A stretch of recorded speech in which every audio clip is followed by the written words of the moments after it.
تو سندھ میں تو کچھ پتہ چلنا چاہیے کہ یہ حکومت پیپلز پارٹی کی ہے. تو گڈ گورننس میں سے گورننس تو کم از کم نظر آئے. صحیح.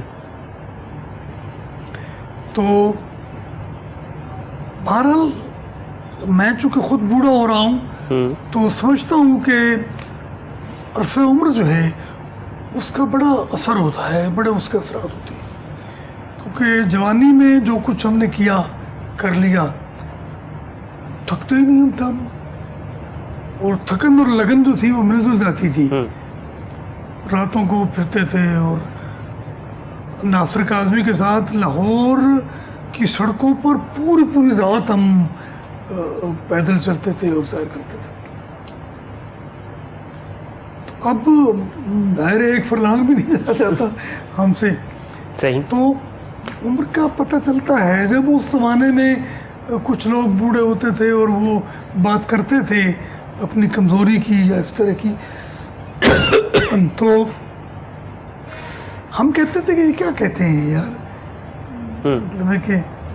لیکن اب جب ہم پہ خود گزری ہے تو کیونکہ میں 70 کے قریب ہوں, تو اب سے 2 سال پہلے تک تو مجھے کچھ زیادہ محسوس نہیں ہوتا تھا کہ بڑھاپا آ رہا ہے. تو اب لگتا ہے کہ بڑھاپا آ نہیں رہا, بڑھاپا آ چکا ہے. ٹھیک. تو تبدیلی آئی نہیں, تبدیلی آ چکی ہے. ٹھیک ہے. اچھا ڈاکٹر صاحب, زرداری صاحب کے حوالے سے یہ کہا جاتا تھا کہ قائم علی شاہ صاحب ان کے بڑے خاص بندے ہیں اور انہوں نے ایک ڈمی وزیر اعلیٰ کے طور پہ ان کو سندھ میں جو ہے وہ اپوائنٹ کر رکھا ہے. اب ایسا کیا ہو گیا کہ اچانک زرداری صاحب کو بڑے ایمرجنسی بنیادوں پہ میٹنگ دبئی میں کال کرنی پڑی اور پھر یہ وسیع پیمانے پہ جو رد و بدل ہے سندھ کابینہ میں اور بیوروکریسی میں یہ کرنا پڑا؟ اس میں پہلے ایک جملہ میں یہ کہوں کہ مراد علی شاہ کے آنے کے بعد بھی کوئی خاص فرق نہیں پڑے گا. اگر ہم کہیں کہ بالکل کوئی دنیا ہی تبدیل ہو جائے گی اور بالکل ایک کوئی مختلف صورت حال ہوگی تو یہ ممکن نہیں ہے. کیونکہ ہم نے وزیر اعلیٰ آتے دیکھے, وزیر اعلیٰ جاتے دیکھے, وہی ہے. کوئی اس میں رد و بدل پنجاب میں کیا رد و بدل نظر آتا ہے سوائے اس کے کہ 2-4 سڑکیں یا اورینٹ ٹرین سے پہلے جو گڑبڑ. اب ہم نے چبرجی سے گزرنا چھوڑ دیا ہے, ملتان روڈ سے کوئی آدمی جاتا نہیں ہے. تو یا تو کوئی ایسا آدمی ہو جو واقعی اپرائٹ ہو, ٹھیک, جو بہت زیادہ اہل ہو اور کام کرنے کا ایک عزم اس کے سامنے ہو, تو پھر تو وہی لوگ ہیں. قائم علی شاہ اور مراد علی شاہ دونوں شاہ ہیں. تو میرا خیال ہے, میں آپ سے بات کر رہا ہوں جی تو دیکھیں کہ یہ بات پہلے بھی جو کچھ باتیں میں کرتا رہا ہوں تو ان میں تو زیادہ تر سچ ہی ثابت ہو جائے گی. تو میرا خیال ہے کہ کوئی خاص فرق نہیں پڑے گا. پھر مجھے لگتا ہے کہ سندھ کراچی کو سمجھ دیا گیا ہے. جی جی. کراچی میں جو حالات ہوتے ہیں ہم اسی کے حوالے سے سندھ کی صورتحال کو ماپتے ہیں اور جانچتے ہیں. ٹھیک ہے. جبکہ انٹیریئر سندھ بھی ہے, اس کے حالات تو بہت خراب ہیں. ظاہر جب ڈاکٹر صاحب کراچی چونکہ ایک بڑا اہم شہر ہے, جب کراچی کے حالات ہی خاص نہیں ہیں تو انٹیریئر سندھ کی ہم کیا بات کریں. مثال کے طور پہ ہم کراچی کو ایک ٹیسٹ کیس کے طور پہ لیتے ہیں نا. بہرحال ایک بریک کے لیے مجھے کہا جا رہا ہے. ناظرین ایک چھوٹا سا بریک لے لیتے ہیں, یہاں پہ بریک سے واپس آئیں گے تو مزید گفتگو بھی اس حوالے سے شامل کرتے ہیں پروگرام میں. اسٹے ود اس.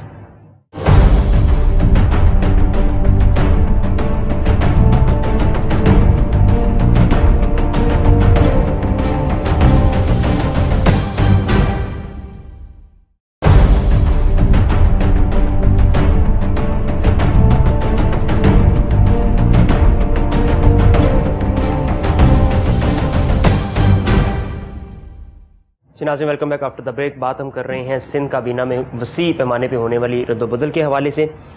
قائم علی شاہ صاحب سے استعفیٰ لے لیا گیا. کل بلاول کے زیر صدارت یہاں پہ اجلاس ہوگا اور شنید یہ ہے کہ اس میں شاہ صاحب اپنا باقاعدہ استعفیٰ جو ہے وہ پیش کریں گے اور نئے وزیر اعلیٰ مراد صاحب جو ہیں ان کی نامزدگی کا اعلان کر دیا جائے گا.